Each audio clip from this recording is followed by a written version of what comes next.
Hi, my name is Steve Squires and I'm the Chair of Trustees for Dad's Lane Community Association. Back in 2019, the previous trustees, Doug and Julie Andrews, decided that it was time to pass the centre on to new leadership. And with the help of people like Karen and Mary, a few meetings were held and a group of us agreed to look at what was needed to modernise the centre, both from a structural point of view and from a legal perspective. We worked closely with Doug and Julie, and then 4 of us took on the charity and formed a new charitable incorporated organisation under the same name. There were a whole load of legal things to tie up, and we're still working through some of those, but now the building and garden alongside the association are all linked together under a new charity number. As a charity, our key charitable objectives, the things which drive why we do what we do, haven't really changed the heart of the original objectives of the association that was set up over 50 years ago.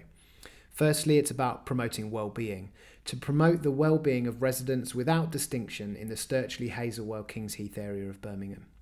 Secondly, to build community, to work with others to improve all aspects of life, social, mental, physical, spiritual and educational, and to foster community spirit for the achievement of these and other charitable objectives. Thirdly, it's about creating space, to operate a community facility in furtherance of the charitable objectives. They're fancy words that we simply put into 2 words: building, community. When we were able to gather, we had a brilliant meeting where neighbours and others from the community came up with 68 ideas of how the centre could be used. And we went away and started to look at how we could put some of these ideas into action. One of the things we wanted to do straight away was to try and get people into the building again. So we started running drop-in Wednesdays, where people could drop in on a Wednesday, clues in the name. We kept it simple, and we saw up to 20 people coming each week, grabbing a hot drink and a biscuit, doing crafts, jigsaws, and just chatting about life together. It was the highlight of my week. Then COVID-19 hit.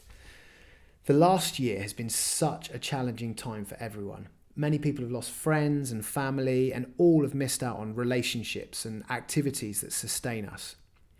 But amongst it all, we've seen little glimpses of hope and positivity, a collective spirit and neighbourliness that's brought joy and held us together in difficult times.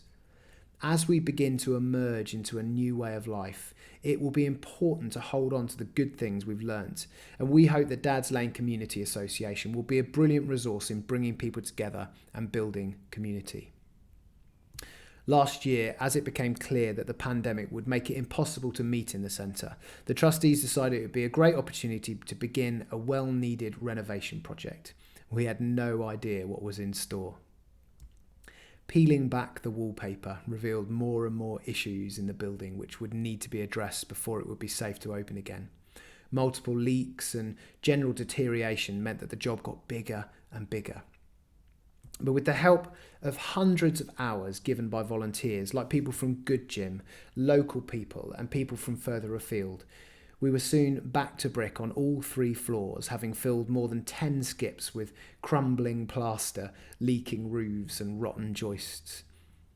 There have been some pretty dark days as the job has gotten bigger and bigger, but if we want this space to be useful for the next 50 years, we have to invest time and energy and money to do the job properly. We are presented with this unique opportunity to reimagine this centre and to make it an accessible and inspiring place to be.